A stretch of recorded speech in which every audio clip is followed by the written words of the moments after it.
Tacticians, Julian here, the set lead on Lore and Legends. This set will transport you into the stories of Runeterra.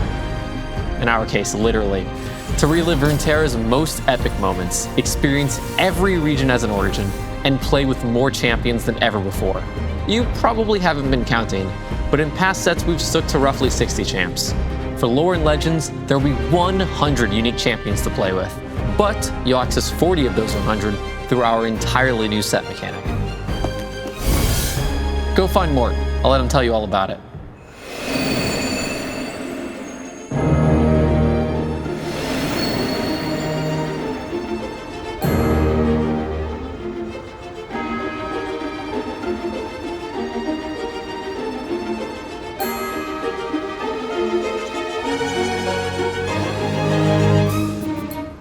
Hey everyone, Mort here. I'm so excited to talk about the set mechanic of Lore and Legends, Unlockable Champions. As Julian said, this mechanic turns a core TFT truth on its head. A set doesn't always need the same number of champions. Lore and Legends will have 100 champions thanks to our new mechanic, which creates near infinite paths to building your comp.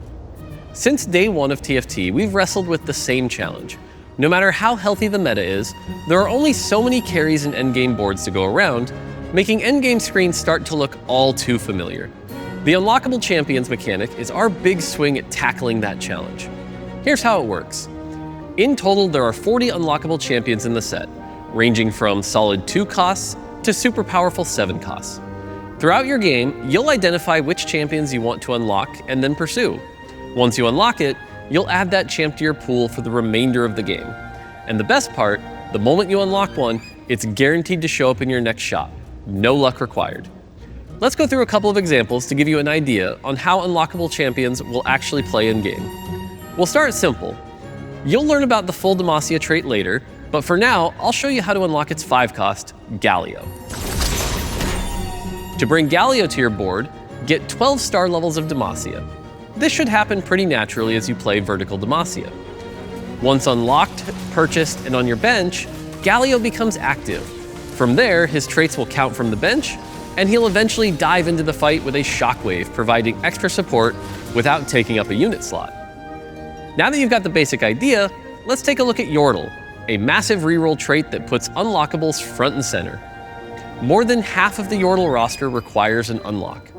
As for the trait itself, every breakpoint grants fun new perks.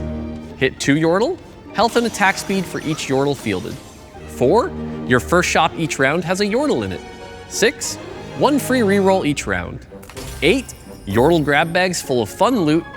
And 10, well, I'll save that for you to find out. Reaching those breakpoints through unlockable units is where the planning and rolling really starts to matter. You'll get a few Yordles just by leaning into their traits and racking up star levels. Kobuko and Yuumi, yes, they're 1 unit, is a great example of that, as you'll need 6 star levels of their traits, Brawler, Invoker, or Yordle.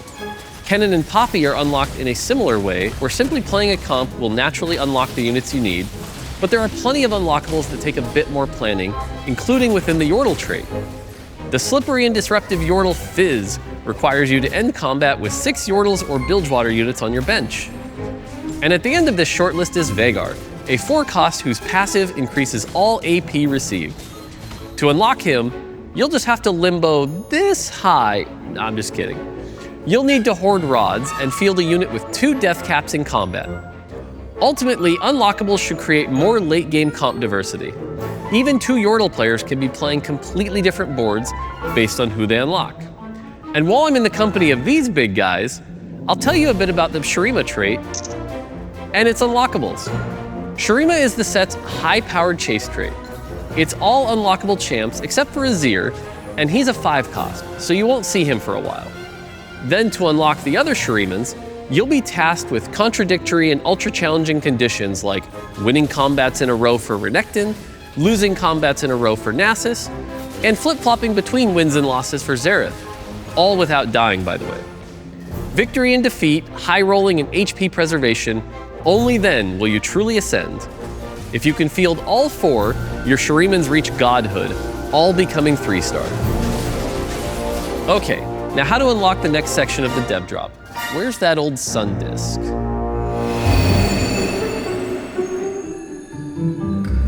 Can I get a spot? Sorry, bro. I'm up next. Oh, come on. Hey, tacticians. I'm Anya, a UX designer working on the Lore Finder, our official unlock tracker. Now that you know how to unlock champions in-game, let's talk about how you can track them all throughout the set. We know many of you won't be able to rest until you know you've unlocked every champion possible. Lucky for you, there's a place you can keep track of all unlocks as you discover them. As you unlock units in your games, they'll appear as discovered in our Lore and Legends Lore Finder.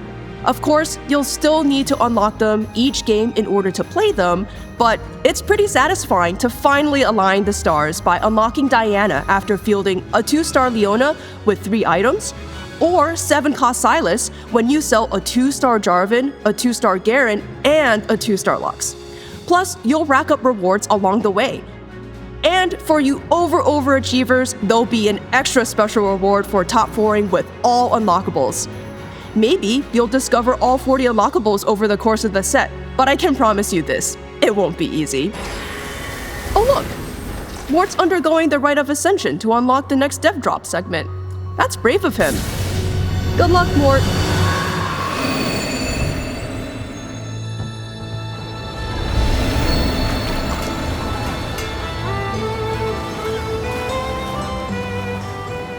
Now for a few trait reveals, starting with Bilgewater, of course.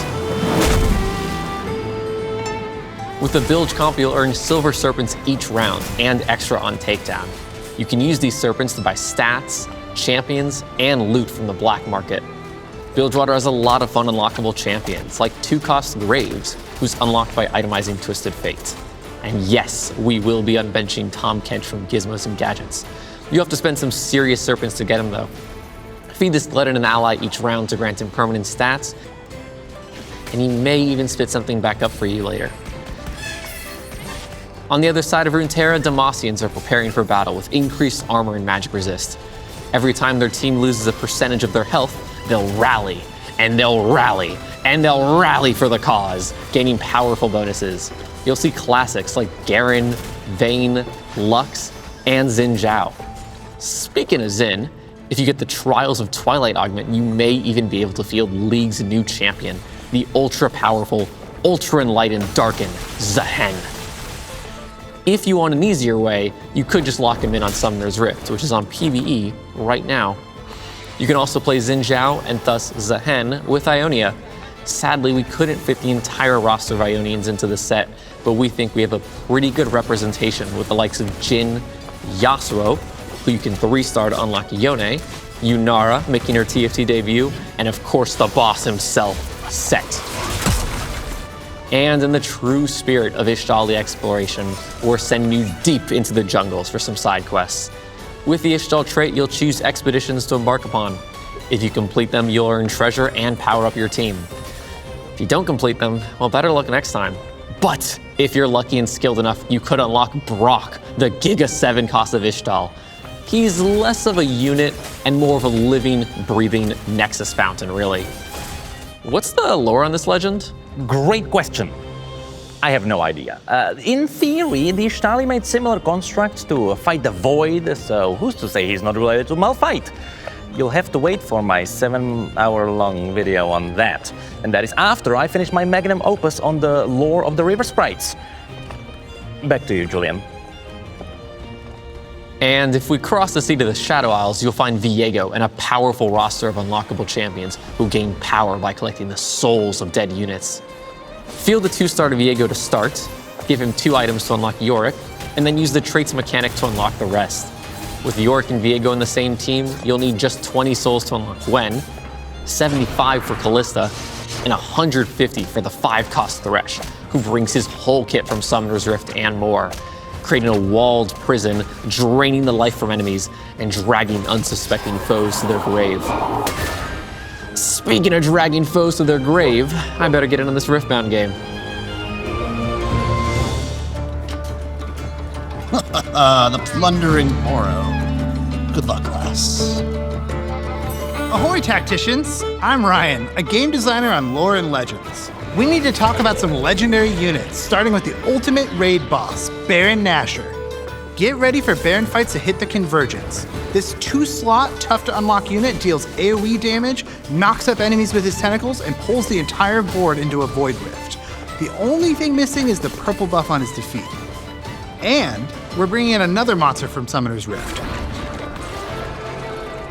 The Corrupt Ascended Otacon isn't a 5-cost, but a monstrous summon for the Noxus trait. Empower him with more Noxians and star levels, and if you can make it to Prismatic Noxus, not even LeBlanc can keep this monstrosity bound. Fighting alongside Otacon is none other than Mel, the 5-cost for Noxus who's only unlockable after having a 2-star Ambessa die. And it wouldn't be a Runeterra set without Rise, who unlocks after you field 4 different regions together in combat. Rise benefits from all active regions, but contributes to none. But this Globetrotter doesn't just benefit from his traits. His abilities are modified by whatever regions you have active, creating millions of combinations. Bilge makes the ability explode, Targon makes it heal, Yordle makes it shrink enemies, and Void makes it shred and sunder. Pack your bags, activate your traits, and explore the world of possibilities. All your favorite regions in Runeterra are represented in Lore and Legends. Soon you'll be building custom inventions in Piltover, mutating Void creatures, splashing in traitless but powerful Targonians, and so much more. Oh, yes!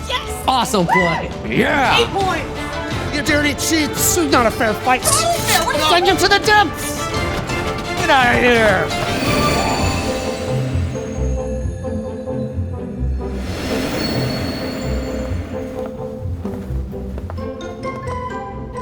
Hey Tacticians! To kick things off, I'd like to congratulate all our incredible players who made it to the pro circuit for Lore and Legends. As a reminder, in Lore and Legends, CompeteTFT.com will be your home for all things TFT esports. If you're already playing professionally or aspiring to play professionally this set, head over to CompeteTFT.com to register. In less than a month, we'll be celebrating all things TFT in Paris at our 3rd ever TFT Open. The Paris Open takes place December 12th through 14th, bringing 768 of TFT's top players together for the ultimate LAN tournament. But it doesn't stop at the competition. This is a weekend to celebrate our TFT community and the game we all love. This year, we'll have an artist alley full of community artists, dev panels with a game show twist, our mayhem-fueled Carousel of Chaos show match, a sneak peek for TFT in 2026 with the reveal of our annual roadmap, and so much more.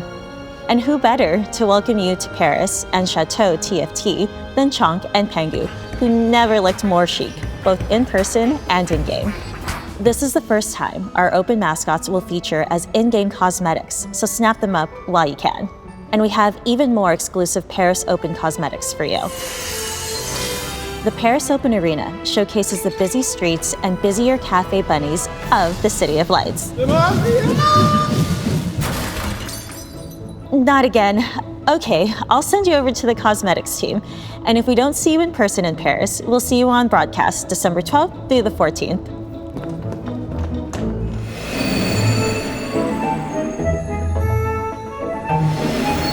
Hey Tacticians, Alex here to play the highlight reel of this set's cosmetics.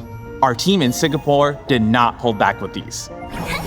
Starting in Demacia with the light of Demacia, except this time it's lights out for the universe. All right, enough Demacia. Let's go to Noxus with the Chosen of the Wolf Arena.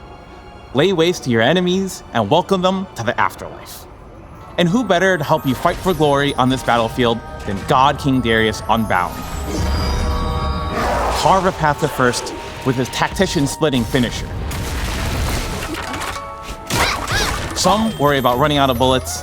Prestige, Chibi, Blood Moon Misfortune worries about running out of targets. And I worry about running out of breath when I say your name.